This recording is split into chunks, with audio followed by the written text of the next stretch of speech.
এই গরমের মধ্যে যেসব বোনেরা বাসায় গেঞ্জি বা টি শার্ট পরেন তাদের উদ্দেশ্যে কিছু কথাগুলো মনোযোগ দিয়ে শুনবেন, ইনশাল্লাহ অনেক কিছু বুঝতে পারবেন। যেসব বোনেরা বাসায় গেঞ্জি বা টি শার্ট পরেন, আপনারা কি জানেন কার কার সামনে গেঞ্জি বা টি শার্ট ব্যবহার করা যাবে?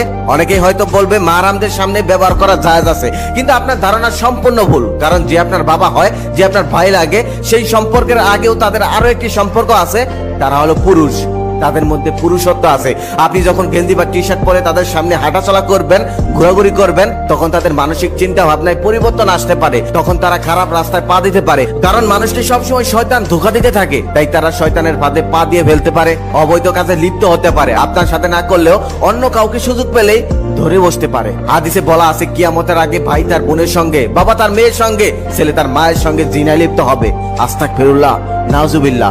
আল্লাহ তাদেরকে হেদায়েত দান করুক, আল্লাহ তাদেরকে ক্ষমা করুক। খবরে অলরেডি এইসব আপনি শুনতে পারবেন, এইসব অলরেডি শুরু হয়ে গেছে। এর কারণ কি জানেন? একমাত্র মেয়েদের বেপরদা। কিছু মেয়েরা তো এখনই রাস্তাঘাটে প্যান্ট টি শার্ট পরে ঘুরে বেড়ায়। ওইসব মেয়েদের তো লজ্জা শরম কিছুই নেই। তারা মুসলিম নাকি অন্য ধর্মের সেটাও বোঝা যায় না। আল্লাহ তাদেরকে হেদায়েত দান করুক, আল্লাহ তাদেরকে ক্ষমা করুক। এখানে কিছু বেপরদা মেয়েরা বক্তব্য রাখবে যে আমাদের দেশে তো 5 বছরের শিশু মেয়েকেও দর্শন করা হয়, বৃদ্ধকেও দর্শন করা হয়। তাদের উদ্দেশ্যে আমি একটা কথা বলবো। তাদের এই প্রশ্নের দাঁত ভাঙা জবাব দিতে আমি একটা কথা বলতে চাই। সেও অনেকদিন আগের কথা। আমার পাশের বাসার এক আন্টি একদিন বিরিয়ানি রান্না করছিলেন। তার বিরিয়ানির গন্ধে পুরো মহল্লা মৌ মৌ করছিল। সেদিন সেও আমাকে বিরিয়ানি দিল না। তারপর আমার বিরিয়ানি খেতে প্রচন্ড ইচ্ছে করলো গন্ধ শুকার কারণে। তারপর আমি বাজার থেকে বিরিয়ানির সকল জিনিসপত্র কিনে এনে বিরিয়ানি বানিয়ে খেলাম। আমি সেদিন কিন্তু বিরিয়ানি খেতাম না, একমাত্র সেই বিরিয়ানির গন্ধ পেলাম, তাই খেতে ইচ্ছে করলো, তাই খেয়েছিলাম। তেঁতুল দেখলে যেমন কিছু মেয়েদের জিভে পানি আসে, জিভ এক হাত হয়ে যায়, ঠিক তেমনই কিছু পুরুষের বেপরদা মেয়েদেরকে দেখলে জিভ এক হাত হয়ে যায়,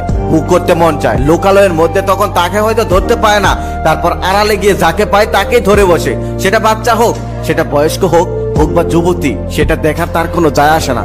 কারণ তার ভোগ করতে হবে, তার জিভে পানি এসে গেছে। আশা করি ওইসব বেপরদা মেয়েরা এই প্রশ্নের উত্তরটা পেয়ে গেছেন। তাই বোনেরা, এইসব কাজ থেকে আপনারা সাবধানে থাকবেন। আপনি অবশ্যই গেঞ্জি বা টি শার্ট পরতে পারবেন, সেটা আপনার ব্যক্তিগত রুমে কেউ যেন না দেখতে পারে। ইনশাআল্লাহ আপনি আপনার স্বামীর সামনেও পড়তে পারবেন, কোনো সমস্যা নেই। তবে আমার মনে হয় এইসব পরা না পরাই উত্তম।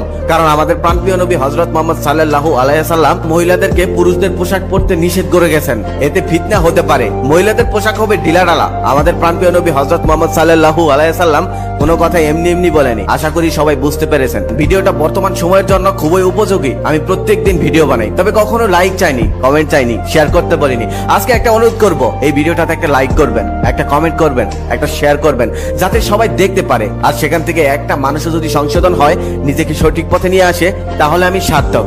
আর আপনারাও সওয়াব পাবেন, কারণ আপনাদের লাইক কমেন্ট শেয়ারে এই ভিডিওটা অন্যের কাছে পৌঁছাবে, সবাই দেখতে পারবে। আসলে গরমটা কোনো সমস্যা না, সমস্যাটা হলো তাদের চরিত্রে। সত্যি যদি তারা গরমকে ভয় পেত, তাহলে তারা জাহান্নামের আগুনকেও ভয় পেত। বেপরদা হয়ে রাস্তাঘাটে ঘুরে বেড়াতো।